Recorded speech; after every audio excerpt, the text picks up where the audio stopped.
Help me reach 5,000 subscribers. Support the video with a like and leave your thoughts in the comments. I read everyone. Thank you. She stood in the doorway, heels dangling from 2 fingers, hair too perfect for a girl's night, and said, "Relax, I was at Mia's." We lost track of time. It was 4:12 a.m. The kitchen clock ticked like a cheap metronome. I set my mug down. "At Mia's," I repeated. She rolled a shoulder. "You know how it is. Wine, reality TV, time flies." "Sure," I said. Except Mia texted me a video at 10. She was in pajamas, in bed. You weren't there. Her eyes went flat for half a second, then she smiled too wide. "We were at Kelly's first." "You're being dramatic." "No," I answered. "I'm being awake." I moved the mug away from the edge so she wouldn't knock it over while reaching for the fridge handle. "And I'm paying attention." She scoffed, opened the fridge, and stood in the light like a shopper who didn't know what store she was in. "I'm not doing this at 4 in the morning." "We'll do it at 10, I replied. "After you sleep." If I'd known where it was headed, I told myself later, I would have put the mug back in the cupboard and gone for a run instead. But I didn't. I watched her eat cold pasta over the sink like it owed her money. And I filed the lie, clean and labeled, on a shelf inside my head. Saturday, late afternoon. I loaded the smoker on the patio. Our neighbor, Alvarez, leaned over the fence with a rake like a prop he didn't plan to use. "She coming?" he asked. "She'll stop by," I said. He grinned like he didn't believe it. He's 60, retired from a machine shop, knows the sound of a bearing going bad before it squeals. "You look tired," he said. "Meat fixes some things, but not that." "It fixes hungry," I told him. "The rest is not on the menu." Folks from the cul-de-sac filtered into our backyard with folding chairs and bowls of things that tried to be salads. At 6:30, Claire breezed in wearing a dress that wasn't built for folding chairs. "You didn't wait," she said, eyeing the sliced brisket. "You were on your way at 5, I replied. 2 different clocks. She took a plate from the stack. "You could have texted." "I did," I said. "Twice." "Do you need me to pick you up? Are you still coming?" "Nothing. I was busy," she answered, then patted my shoulder like I was a vending machine that jammed. "Don't be needy. You always get weird when I have my own plans." "Plans are fine," I told her, lowering the tongs. "The ghosting isn't." She laughed. "Ghosting? We live together." Alvarez, 10 feet away, pretended to scrape the same spot on the fence. Claire turned to the small crowd and raised her voice a notch. "Guys, can you tell my husband that women can have friends?" The smile was for them, not me. "Women can have friends," I said. "They can also answer a text. It's free." She smirked. "You're overreacting." I set down the tongs. "New rule," I announced, calm and even. "I'm not hosting your cover stories. If you're late, you're late. We won't hold plates or explanations." She blinked. "Cover stories?" "Your phrase," I said, pointing to her. "Not mine." "Don't start," she snapped. "Already started," I replied. "Different game." Alvarez shifted. "Need ice?" he asked, trying to pull the fuse on the scene. "I'm good," I said, and lifted a cooler lid to prove it. She stepped closer. "So what? You're punishing me because I'm social." "Punishing?" I tilted my head. "No. I'm scheduling my time like an adult." "You're being controlling." "I'm setting a boundary," I replied. "There's a difference. One is about telling you what to do. The other is about what I will and won't participate in. I'm doing the second." She made a tiny noise, somewhere between a laugh and a snort. "God, you sound like a seminar." "Then consider this a workshop," I said. "You arrived." I noted it. "Next time, if you're late without a heads up, you can plate your own dinner and answer your own questions." "Questions from who?" "From whoever you invite into our home." She glanced around, saw Alvarez not looking at us, the neighbors arranging chips like chess pieces, and she realized this wasn't private anymore. She leaned in. Voice low. "Fine," she whispered. I should have texted. "Happy. Getting there," I replied. She brushed my arm like you do to get lint off a shirt and kissed my cheek for the audience. "See," she announced to the lawn. "He's impossible, but I love him." I didn't return it. I started slicing again. Small adjustments. First move. By 9:30, she was back on her phone near the fire pit, thumbing fast, smiling at something that wasn't here. I pulled the trash out, tied the bag, and said, "I'm going to bed." "Already?" She checked her screen. "It's Saturday." "Yep," I answered, and left her to her screen light. Monday, I moved money. Not as a threat. As housekeeping. Our joint checking kept bills on autopilot. Anything extra had become fog. I set up separate discretionary accounts and sent her the breakdown. Mortgage, utilities, groceries remain joint. Discretionary spend, separate. Shared calendar for bills stays. Social plans, you manage yours, I'll manage mine. If you need me at an event, invite me like a grown-up. If I'm free, I'll be there. If not, I won't be guilt-tripped into it. She called during lunch. Is this a joke? It's clarity, I said, eating at my desk. I run operations at a warehouse. Pallets don't care about your feelings. They just sit there until you move them. I like that about pallets. You're splitting money to punish me. I'm splitting discretionary spend so we both see what we're doing. Bills are covered. Food is covered. You want to take a weekend class or buy shoes? That's your lane. I want a new set of sockets for the garage. That's mine. Less noise, fewer fights. You're so transactional. It's a budget, I replied. It's not a poem. She exhaled dramatically into the phone. You know what? Maybe you're right. I've been selfish. I leaned back. That was quick. I'm listening, I said. I'll cook tonight, she said. We'll reset. Okay, I told her. I'll be home at 6. I walked into the smell of roasted chicken and the table set. Real plates, cloth napkins. She poured iced tea and slid a plate toward me like we were on a show I didn't audition for. Look at me. Being domestic, she said with a smile that tried to be soft. Looks good, I answered, and it did. We ate. She asked about shipments and staffing like she remembered what I do. I kept the answers short.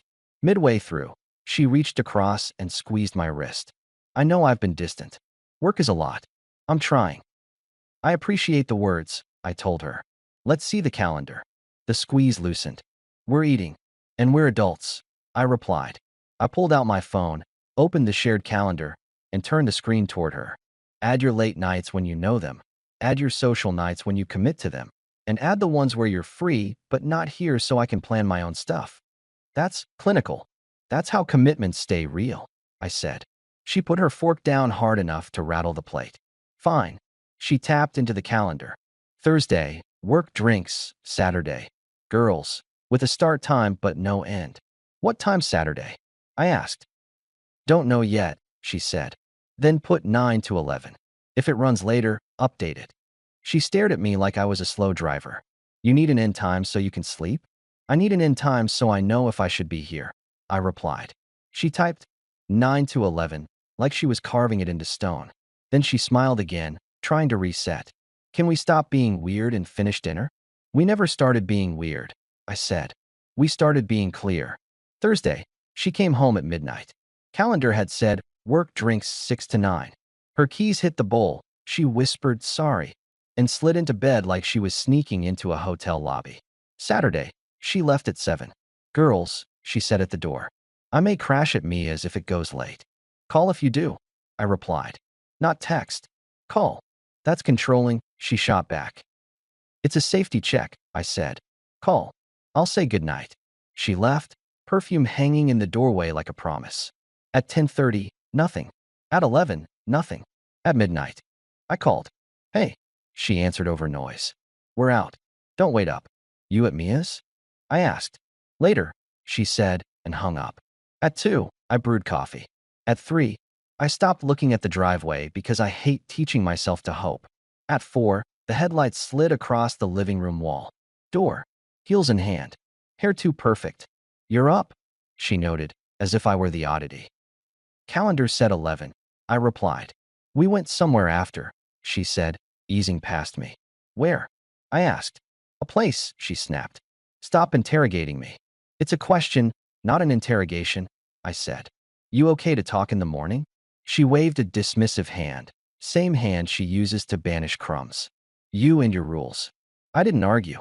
I watched her brush her teeth, humming, as if the house were a transit station and I was a ticket taker with no train to sell. Sunday afternoon, she brought me coffee in the garage while I tightened a belt on the table saw. She leaned against the workbench, watching me work. I've been distracted, she said softly. I'll try to be more present. Thanks, I said, not looking up. I know what you think, she added. And it's not like that. What do I think? I asked. That I'm you know. Her face tightened around a word she wouldn't say. I'm not. I raised my eyes. Then you won't mind if we cut the crash at a friend's routine. She blinked. Sometimes it's late. Then take a ride share and come home, I replied. Or put the end time in the calendar and stick to it. She pushed off the bench and wrapped her arms around me from the side, cheek to my shoulder. Soft move. 10 seconds. Then she pulled away and looked at the saw. Be careful with that, she said. I don't want you missing fingers. Me neither, I replied, and she left. Call it the first soft turn. It looked like care. It tasted like strategy. She showed me she could do warmth on command and then turned it off like a light. The next Thursday, work drinks turned into a last-minute client thing. She texted at 9:40, don't wait up. I didn't. I slept in the guest room, so she wouldn't wake me coming in like a burglar who owned the place. I moved my backup keys and badge into my truck, cleared space on the top shelf of the closet, and started a small, quiet list. Spare toothbrush, extra jacket, gym bag packed in the bed of the truck. Not leaving. Not yet. But ready to move when the moment said now. Then came the Saturday, I stopped guessing. She left in a leather jacket she only wore when she wanted to be seen. Mia's, she said as she kissed the air near my cheek. Don't wait. I locked up, gave her 15 minutes, and took my truck. I didn't speed. I didn't stalk. I followed distance. I knew her route to Mia's. She didn't take it. She crossed town and pulled into a lot near a lounge I'd never heard her mention. I parked 2 blocks away and walked. I'm not 25, but I can put one foot in front of the other without panting like a dog. I took a booth near the back, ordered a club soda, and let time do the revealing. She came in with a man I'd never met, too close to be old friend, laughing in a tone she saves for new attention. He put a hand on her lower back like you do when you've been told you're allowed. She didn't move it. They sat. Drinks. Leaning in, elbows on table, heads tilted the way you tilt when you're building a bubble nobody else gets. She put her phone face down. He did, too. They left an hour later, not toward the lot but down the street, toward his building. If the key fob he pulled from his pocket meant anything. I kept pace on the other side of the street. They went inside. The door clicked. The sidewalk said nothing. I checked the time. 11:47. I took 2 photos from across the street when they paused under a light. Faces turned just enough to be clear. Not for the internet. Not for vengeance. For reality. For the moment later when everything would be rewritten, and I'd need proof that the rough draft wasn't a fever dream. I didn't ring a bell. I didn't bang a door. I drove home. The house looked different because my head did. I pulled out suitcases and stacked them by the bedroom door. I started with her side of the closet. Dresses, jackets, shoes. I packed the bathroom things she guards like artifacts. I folded, placed, zipped. Calm. Not because I'm a saint, but because adrenaline is worthless without a plan. At 3, I made coffee. At 4, I moved the suitcases to the foyer. I put her office box, chargers, notebooks, vanity mugs, on top. At 5, I opened the front door to cool air and set the first suitcase on the mat. Headlights. Door. Heels in hand. She froze at the sight of her luggage. Then she smiled, slow and cheap. You finally moving out? She asked. I didn't smile. No, I said, steady. These are your things. You're moving out. Her eyes did a quick math. Why would I be moving? You were with a man on Elm and Ninth, I replied. You both went into his building. I watched long enough to stop lying to myself. She laughed, a short bark. He's a friend. Then you'll enjoy staying with a friend, I answered and pointed to the suitcase. She looked at my hand and then at me. You're out of your mind. I'm out of patience, I told her. Different condition. You followed me? That's sick. She crossed her arms. You're paranoid and now you're creepy. I'm informed, I replied. You set your schedule without me. I adjusted mine. She stepped closer, chin up. You're throwing your wife out at dawn? I'm asking you to leave a house you've treated like a hotel, I said. Your things are packed. Call your ride. You can't do this, she said, voice climbing a step. I just did, I replied. She tried the next move, the one with moisture in the corners of her eyes. I've been stressed. Work is brutal. I needed to blow off steam. You blew it off with him, I said. Not my problem anymore. She swallowed. You don't even know him. I don't want to, I replied. She reached for the handle of the nearest suitcase and then yanked her hand back like it bit her. You're jealous. I'm precise, I told her. You want me to say I'm jealous so you can argue with that instead of what you did. No sale. She tried a softer voice, the one she used in the garage. Can we talk upstairs? Please. I'll make coffee. We can fix this. We can fix the door, I said. By closing it behind you. Her face hardened, the soft act dropped. You're vindictive. I'm uninterested in living with someone who lies for sport. Sport, she scoffed. I carry this house. I socialize. I make us look good. Stop, I cut in. You look busy. I pay bills and show up. Different metrics. She glanced toward the street like a stage actor checking the wings. People will talk. Let them, I said. Alvarez saw you talk down to me over brisket. He'll survive the follow-up. He's a gossip, she snapped. He's retired, I replied. He has time. She pointed at the suitcases. This is absurd. Call your friend, I said, opening the door wider. He can pick you up, or take a ride share, or take the sidewalk and think about what you want to be when you grow up. I don't care which, as long as it doesn't include my living room. You don't get to decide. I do, I answered. Here's the decision, leave. Now. She tried one more pivot, soft again, voice almost a whisper. I'm scared. You weren't, I said, at Elm and Ninth. She stared at me, waiting for a flinch that didn't come. I lifted the handle of the first suitcase and rolled it onto the porch. I set the second beside it. I placed her work tote on top and followed it with a coat that always required compliments. Stop, she said, finally reaching for the bag. Fine. I'm going. I'll come back when you calm down. You won't come back, I replied. Text me the best time to pick up anything I missed. I'll put it on the porch. She squared up, mouth tight. You'll regret this. Doubtful, I said. Go ahead and test me. She grabbed her phone, typed furiously. I heard the faint buzz of a car arriving 2 houses down. She stood on the porch and started talking, loud enough for the morning birds to hear. He's throwing me out. He's crazy. I closed the door. Not a slam, just a click. She banged on it with an open hand, a string of insults in a rhythm. I leaned on the kitchen island and waited. 20 minutes later, the banging stopped. A car door shut. Tires on pavement. Silence, finally doing its job. I washed the coffee mug and cleaned the sink because order helps. Then I showered, shaved, put on a pressed shirt, and drove downtown. I didn't make speeches. I signed papers. I wasn't vengeful. I was done. By noon, our group chat pinged. Jess, Claire says you had a breakdown. Are you okay? Mark, call me man. I typed, I'm fine. She won't be living with me anymore. Claire jumped in before anyone could digest it. He's lying to you, she wrote. He's controlling. He locked me out.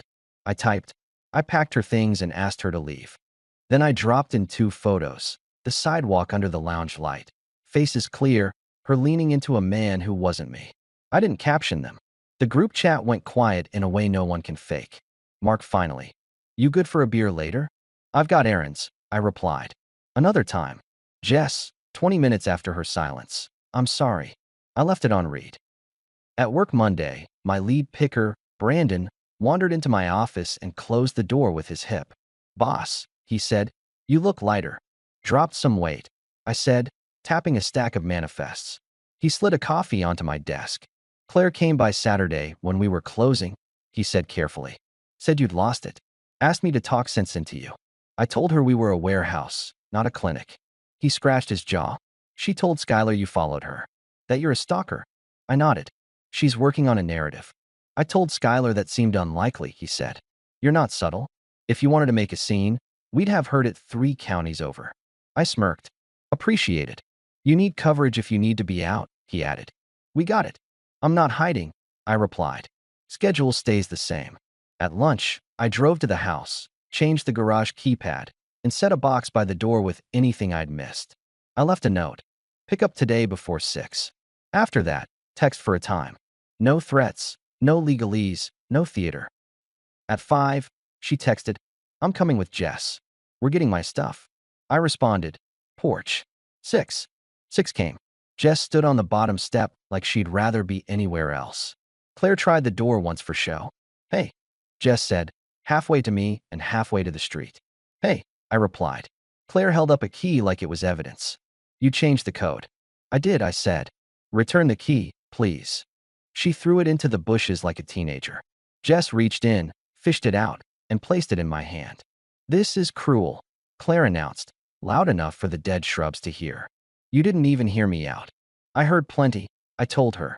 You set me up, she said. You made rules so you could punish me for breaking them. I set a boundary, I replied. You chose your side of it. She took a step forward. Jess touched her elbow and shook her head. Claire went for the soft move again, voice slipping into honey. I miss you, she said. I want to fix this. I'll stop going out. I'll be home. 3 offers late, I replied. I'm not buying what you're selling. You want me to beg? She snapped, tone flipping. I want you to take your things and go, I said. Jess cleared her throat. Let's just okay, she said to Claire. Let's just go. Claire grabbed a suitcase like it weighed a tree. He's dramatic, she told Jess. He's making a scene. I'm not, I said. You are. Jess met my eyes, small nod. Not approval. Recognition. As they loaded the last bag into Jess's trunk, Claire turned back. You'll come crawling, she said. You always do. I crawled exactly 0 times, I replied. I walk fine. She got in, slammed the door, and told Jess something I couldn't hear. Jess looked at me, gave a tiny, tired shrug, and drove off. That night, Claire went on a social tear. Mutuals, her mother, co-workers. I didn't chase every rumor. I sent the same 2 photos to whoever asked. Without commentary. People can connect dots when the picture is clear enough. 2 weeks later, Alvarez dropped by while I replaced a leaking hose. He leaned on the fence. She okay? He asked. She'll adapt, I said. He gave a single nod. Guy she was seen with, he said matter-of-factly. Picked her up that morning. Different car later that week. He paused. Not my business, but these things settle. He squinted at the hose. You need a clamp? I've got it, I said, tightening it with a driver. But thanks. He smiled. You always do, he said, and walked back to his yard. Claire tried one last push. She sent flowers to the warehouse, showy, loud. Brandon brought them into my office like he was delivering a baby goat. From her, he said. Do we put them somewhere? Break room, I told him. Someone will enjoy them. He scratched the card with his thumbnail. Want me to read it? Trash it, I replied. He nodded. Roger that. An hour later, Claire called. I picked up because I prefer to end things in sunlight. So that's it, she asked. Years, and you throw me out because I have friends? You left, I said. I just held the door open. I was scared to tell you, she said. You're so rigid. You make everything an audit. Good news, I replied. You don't have to tell me anything anymore. You're throwing your life away. I'm throwing the trash out, I said. The rest stays. She inhaled like she wanted to fill the line with static. You'll be lonely. I know more people than you think, I said. And I like myself. That helps. She went quiet for a long beat. You'll regret it. You said that, I replied. I'm still waiting. Click. Weeks turned into a new routine the way snow melts. Slow, then all at once. I ran in the mornings. I joined a Tuesday night pickup run with neighbors who argue about gadgets and split times and whose dog eats more socks. I built a workbench in the garage that didn't wobble. I ate dinner with Mark on Thursdays, and we didn't talk about her. We talked about the night shift and barbecue techniques and how to get a stubborn bolt out without stripping it. He's good company because he knows when not to give advice. I saw Claire from a distance once, downtown, midweek. She was outside a coffee shop with the same man from Elm and Ninth, saying something animated. He checked his phone, nodded without really seeing her, and then walked away. She stood there too long, like a person who missed a bus by 5 steps and needed to pretend she was waiting for a different bus. I didn't wave. I didn't gloat. I turned the corner and bought screws. News filtered back in fragments I didn't ask for. Jess mentioned at a cookout that Claire was taking time off. Mark heard she left her job. Brandon said his girlfriend saw a story online where Claire hinted at being betrayed by people who didn't support her. That's how stories work when the cast shrinks. They turn into one-person plays. I moved into a townhouse closer to work, clean lines, no history. I sold the house because empty rooms amplify echoes. The closing went smooth. I bought a used SUV with space for toolboxes and weekends. I furnished like a grown-up. 1 good couch, a table that didn't wobble, 2 lamps that matched. My sister's friend introduced me to Dana, who runs a marketing team and doesn't confuse attention with affection. We met for coffee and ended up taking a Saturday morning hike. She doesn't require shows. She asks honest questions like they're worth something and then listens to the answers. It felt unfamiliar in a way that made sense. Claire texted once, months out. He wasn't who I thought. I left it on read. She texted again a week later. We need to talk. I replied, no, we don't. Coward, she wrote. Boundary, I answered. She tried a third time, a photo from a bar with friends, captions about thriving. It looked like a flyer taped to a light pole. The wind takes those. In the end, there wasn't a grand epiphany or a courtroom showdown. There was a man who stopped buying lies and a woman who ran out of audiences. People want to turn that into poetry. It's not. It's a ledger. Debits and credits. You don't need to hate to close an account. You just need to do the math.